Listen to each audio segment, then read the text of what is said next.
Hello मित्रांनो, आज आणखीन एक पार्ट मी तुमच्यासाठी घेऊन आलेलो आहे अल्फाबेट सिरीजचा। तर आज आपण काय करणार आहोत, पुन्हा आणखी नवीन 6 ट्रिक्स समजून घेणार आहोत अल्फाबेट सिरीजच्या अक्षरमालेच्या। आता त्या 6 ट्रिक्स काय आहेत ते समजण्यासाठी तुम्हाला पूर्ण व्हिडिओ बघणं अपेक्षित आहे। व्हिडिओला सुरू करण्यापूर्वी तुम्हाला सांगू इच्छितो की व्हिडिओची जी क्वालिटी आहे ती 1080 पिक्सल अशी सेट करून घ्या। आता ती सेट कशी करायची आहे याच्याबद्दल डिटेल मार्गदर्शन तुम्हाला काय होत आहे तर स्क्रीनवर होत आहे। त्या सांगितलेल्या डायरेक्शननुसार तुम्ही काय करा तर व्हिडिओची क्वालिटी 1080 पिक्सल किंवा 720 पिक्सल अशी तुम्ही सेट करून घ्या, जेणेकरून तुम्हाला व्हिडिओ हा क्लिअर आणि स्पष्ट दिसेल।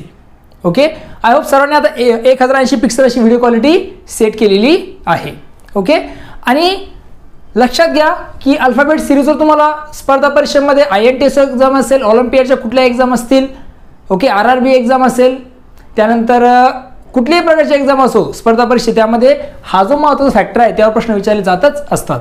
तर आज आपण त्यातल्या काही ट्रिक्स 6 ट्रिक्स आपण आज बघणार आहोत आणि त्या चांगल्या प्रकारे समजून घेणार आहोत। ठीक आहे, आता व्हिडिओला सुरू करण्यापूर्वी तुम्हाला सांगू इच्छितो की मी आता अल्फाबेट सिरीज समजायची आहे त्यासाठी आपल्याला काय माहीत असणं गरजेचं, तर हे सर्व जे अल्फाबेट आहेत त्यांची पोझिशन्स तुम्हाला माहीत असणं गरजेचं आहे। म्हणजे जसं की के ची पोझिशन काय तर 11 आहे। आता हे जे आहे ते फॉरवर्ड लेटर्स आहेत, ए पासून झेड पर्यंत हे तर फॉरवर्ड ABCDEFGH, आणि झेड पासून उलट गेल्यानंतर ZYXW हे आहे बॅकवर्ड लेटर्स, म्हणजे उलट क्रमाने लिहिलेले। आता याचे नंबर्स तुम्हाला माहीत असणं अपेक्षित आहे, याचे पोझिशन तुम्हाला माहीत असणं गरजेचे आहेत। तर यासाठीच मी काय केलं, एक स्पेशल व्हिडिओ बनवलेला आहे ज्यामध्ये तुम्हाला काही ट्रिक्स मी सांगितलेले आहेत की यांची पोझिशन लक्षात ठेवायची कशी। आणि तो जो व्हिडिओ आहे त्याला त्याचं नाव आहे बघा, ते तुम्हाला स्क्रीनवर दिसतं आहे तसं।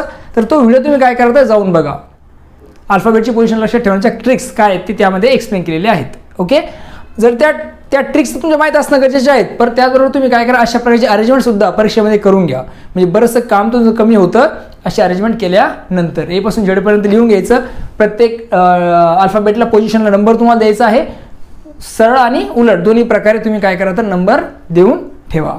ओके, आता हे काम झाल्यानंतर चला तर आता पहिले उदाहरण आपल्याला समोर आहे बघा, ACEBDF CEGDFH। आता हे सगळे संघ आहेत, सगळ्यांचे गट आहेत बघा, ACचा गट आहे, BDFचा गट आहे, CEGचा एक गट आहे, तर DFHचा एक गट आहे। सर्व गट आहेत, हे एकमेकांशी रिलेटेड असू शकतात किंवा मग त्यांच्यात आपसमध्ये संबंध असेल, तो संबंध इथे, तो संबंध इथे, तो संबंधित अशा प्रकारे असू शकतं।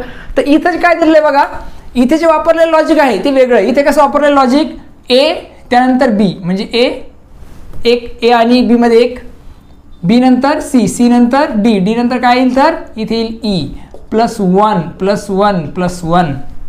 ओके, C नंतर D नंतर E नंतर F नंतर G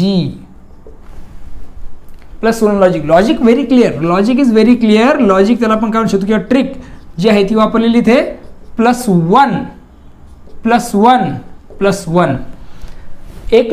प्रत्येक जो गट आहे तो एकमेकांशी, म्हणजे त्यातील प्रत्येक नंबरचा अल्फाबेट, जसं पहिला नंबरचा अल्फाबेट हा दुसऱ्या गटातील पहिल्या नंबरच्या अल्फाबेट सोबत रिलेशन बनवतो 1, त्यानंतर तिसऱ्या गटातील 1, चौथ्या गटातील 1, तसंच दुसरा अल्फाबेट दुसऱ्या नंबरच्या अल्फाबेट सोबत किंवा लेटर सोबत संबंध आहे त्याचा 1 +1 +1 +1।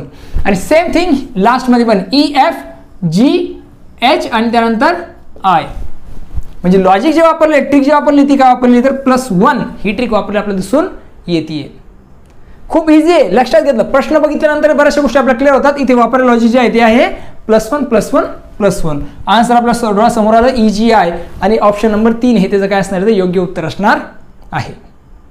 ओके, त्यानंतर पुढचं एक्झाम्पल आहे बघा, आता याच्या ठिकाणी कसं लॉजिक वापरलेलं आहे, आता इथे वापरलेलं +1 +1, तर इथे काय आहे ते आपण बघूया।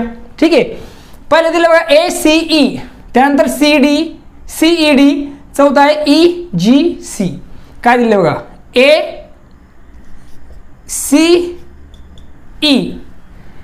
त्यानंतर CED त्यानंतर EGC।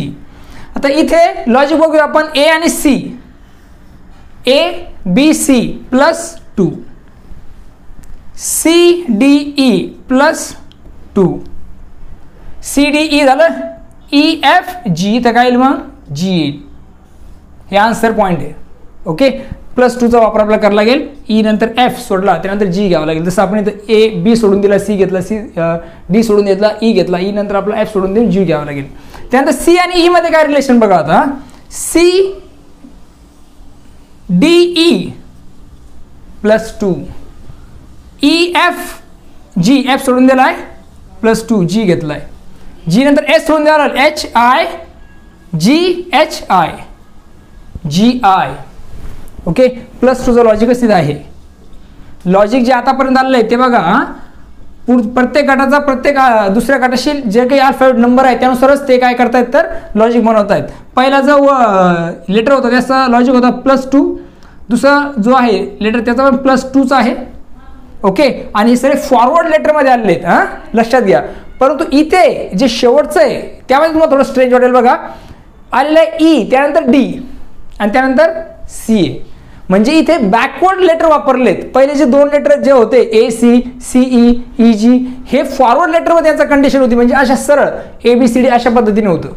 आणि इथे बॅकवर्डचं लॉजिक वापरलेलं म्हणजे काय, सी नंतर येतं डी, डी नंतर येतं ई. आता इथे बघा, सी नंतर येतं डी +1, -1 म्हणू आपण त्याला, -1. ओके, आणि डी नंतर येत आहे ई, बरोबर आहे नाही. सी नंतर येत आहे ई, ई मधून मायनस झाला 1, डी, डी मधून 1 मायनस झाला सी. म्हणजे इथे लक्षात घ्या की ई मधून -1 केला डी आला, डी मधून -1 केला सी आला, मग सी मधून -1 केला डी बी. म्हणजे -1 म्हणजे लॉजिक वापरलेलं आहे +2 +2 -1. हे प्लस मध्ये गेले तर ई मधून एक मायनस केला, ई मधून -1 केला आपल्याला मिळाला डी, डी मधून एक मायनस केला आपल्याला मिळाला सी, सी मधून एक मायनस केला आपल्याला मिळणार आहे डी. म्हणजे त्याचे वापरलेलं लॉजिक आहे किंवा ट्रिक जी आहे ती काय असणार आहे तर ही असणार आहे +2 +2 -1. यामध्ये जसं पहिल्यांदा सगळ्यांसारखे एकच लॉजिक होतं +1 +1 +1. पण इथे काय दिसतं आपला 2 मध्ये प्लस आणि 1 मध्ये मायनसचं पण आपलं लॉजिक वापरलेलं दिसून येतं. अशा प्रकारचे प्रश्न परीक्षेमध्ये येत असतात. त्यामुळे थोडंसं लक्षपूर्वक विचारपूर्वक आपल्याला ते काय करायचे तर सॉल्व्ह करायचे असणार आहेत. आणखीन पुढच्या ट्रिक्स बघूयात. आणखीन टाईप 3चं जर आपण बघतो आहोत काय लॉजिक इथे वापरलेलं आहे तुम्हाला कळेलच. बघा BYACXB. आता इथे पण पहिल्या सारखंच आपलं लॉजिक वापरायचं आहे. या गटाचं या गटासोबत, या गटाचं पुन्हा या गटासोबत, म्हणजे प्रत्येकाचं एकमेकांचं रिलेशन आहे. ठीक आहे, तर कशा प्रकारे बी नंतर येत असतं सी नंतर येणार डी +1 डी नंतर ई +1, ई नंतर येणार मग एफ +1. पहिला अल्फाबेट एकमेकांशी +1 ने काय करतात तर रिलेशन दाखवतायत. सेकंड अल्फाबेट आता इथे एक्स, डब्ल्यू आणि V.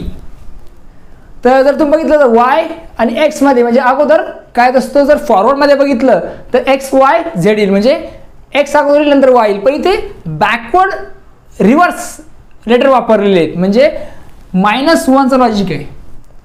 Y -1 x -1 W -1 V, व्हीच्या जर -1 बघितलं तुम्ही तर ते दिसेल तुम्हाला यू, बरोबर आहे की नाही.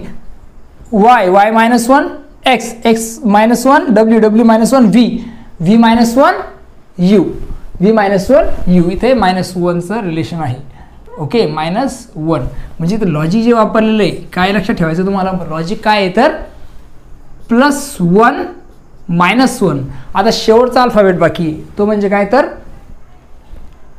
प्रत्येक ठिकाणी नवीन लॉजिक आहेत बरं का. प्रत्येक ठिकाणी नवीन ट्रिक्स आहेत.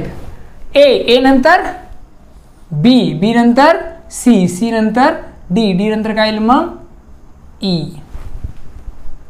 म्हणजे इथे काय असणार आहे तर FUE हे आन्सर असणार आहे. कोण दिसतंय का FUE? येस, FUE हे आन्सर आपल्याला इथे मिळतंय. इथे पुन्हा +1चं लॉजिक आहे. म्हणजे लॉजिक जे वापरलेलं आहे ते वापरलेलं आहे +1 -1 +1 +1 -1 +1 असं प्रकारचं लॉजिक आपल्याला वापरलेलं दिसून येत आहे. उदाहरण क्रमांक 2 मध्ये काय लॉजिक वापरलेलं आहे ते समजून घेऊया. बघा ए नंतर आहे सी म्हणजे +2. ओके, सी नंतर आहे ई पुन्हा +2, ई नंतर आहे जी +2 आणि इथे जी नंतर काय येईल तर HI, इथे काय येईल तर आय येईल म्हणजे +2. हे लॉजिक आपल्याला इथे दिसून येत आहे. ठीक आहे, आता पुढं दुसरं जे काही लेटर आहे प्रत्येक गटाचं त्याच्यामध्ये पण तसं रिलेशन आहे का बघूया. वेगळ्या पद्धतीचं असू शकतं. ए नंतर आहे डी, ए नंतर डी म्हणजे +3, डी नंतर आहे जी +3, डी नंतर जी 1 2 3. ओके. जी नंतर +3 मध्ये जे आहे का बघा, जी जी एच आय जे, करेक्ट. जे नंतर पुन्हा +3 1 2 3 ते म्हणजे एम, एम +3 हे लॉजिक आहे. ओके. त्यानंतर ए ई आय एम, ए नंतर ई 1 2 3 4 म्हणजे इथे 4चं लॉजिक आहे. ई नंतर आय साठी पण काय तर तेच लॉजिक वापरलेलं दिसतं आपल्याला की ई नंतर आय साठी 4चं लॉजिक आहे ते दिसते म्हणजे काय तर 1 2 3 4. आय नंतर एम साठी पण लॉजिक आहे 4, आय नंतर 1 2 3 4 4 नंबरला आलेलं आहे. तर एम नंतर 4 नंबरला लेटर असणार आहे तो म्हणजे कुठला तर बघा 1 2 3 4 तो म्हणजे क्यू. आन्सर आपल्याला मिळते तर आय एम क्यू. वापरलेलं लॉजिक जे आहे ते लक्षात ठेवा, +2 +3 +4 हे लॉजिक इथं वापरलेलं आहे.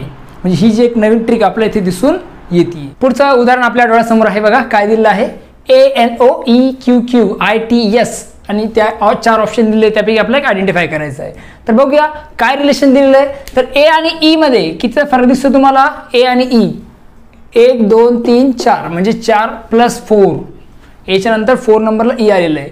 ई नंतर आय मध्ये बघा 1 2 3 4 आय सुद्धा 4 नंबरला आलेलं आहे. आय नंतर आय सोडून 4 नंबरला येणारा कुठला आहे 1 2 3 4 ते म्हणजे काय तर यम. इथे काय येईल तर यम येईल. त्यानंतर एन क्यू आणि टी सहसंबंध बघता येईल आपला. एन दिसते तुम्हाला इथे, एन नंतर क्यू 1 2 3 हे आहे. एन नंतर क्यू जो आहे तो +3 ला आहे आणि टी नंतर क्यू नंतर टी किती नंबरला बघूया, क्यू नंतर टी 1 2 3 तो पण +3 ला आहे. मग टी नंतर +3 1 2 2 3 तो म्हणजे येईल डब्ल्यू. ओके. इथे +3चं रिलेशन आपल्याला दिसतंय. आता एन आणि ओ आणि क्यू मध्ये फरक. ओ इथे आहे, ओ आहे, ओ आणि क्यू म्हणजे 2चा फरक आहे, 2 +2. क्यू आणि एस मध्ये +2, करेक्ट, +2 आणि एस आणि एस नंतर +2 ला कुठलं आहे टी यू. त्यामुळे इथे आन्सर असणार आहे MWU. आय दिलेला ऑप्शन यस MWU दिलेला आहे ते म्हणजे नंबर 4चा आन्सर आपल्या डोळ्यासमोर इथे आपल्याला दिसून येत आहे. खूप इझी आहे, फक्त विचारपूर्वक आपल्याला काय करायचे प्रश्न सॉल्व्ह करायचे असतात. ओके. शेवटचं उदाहरण बघूया. शेवटचं उदाहरण आहे आजच्या व्हिडिओचं. चॅनलला लाईक शेअर आणि सबस्क्राईब करा जर तुम्हाला व्हिडिओ आवडत असतील तर. ठीक आहे. चला, ZY X आधी ते मायनसचं रिलेशन दिसतं तुम्हाला, -1 ZY आणि XY Z -1 ZY X आणि Xचा -1 गेलं तर आपल्याला काय दिसतंय, Xच्या -1 आहे W, मग इथे येईल W. Y इथे -1 दिसतंय तुम्हाला, Y X W, Wच्या मायनस गेलं तुम्हाला -1 गेलं तुम्हाला इथे मिळेल V. लॉजिक जे आहे ते काय तर ते होतं +4 +3 +2 हे लॉजिक होतं. या उदाहरणाचं लॉजिक होतं +4 +3 +2. आता इथे काय लॉजिक येतं तर -1 -1. आता हेच राहिलं बघूया, AB +1चं लॉजिक आहे. A नंतर B, B नंतर C, C नंतर येईल D. म्हणजे WVD हे आन्सर असणार आहे ते आपल्या डोळ्यासमोर आहे. WVD नंबर 3 आन्सर येईल. हे दोन्ही उदाहरणाचे लॉजिक तुमच्या समोर लिहिले आहेत. अशा प्रकारचे लॉजिक हे किंवा अशा प्रकारचे ट्रिक तुम्हाला वापरावे लागणार आहे हे प्रश्न सॉल्व्ह करत असताना. ओके. आय होप तुम्हाला आजचा व्हिडिओ चांगल्या प्रकारे समजलेला आहे. काही अडचणी असतील तर कमेंट सेक्शनमध्ये सांगायला मला विसरू नका. ओके. चला तर पुन्हा भेटूया नवीन व्हिडिओमध्ये. बघत राहा आपलं YouTube चॅनल. तोपर्यंत थँक्यू अँड टेक केअर.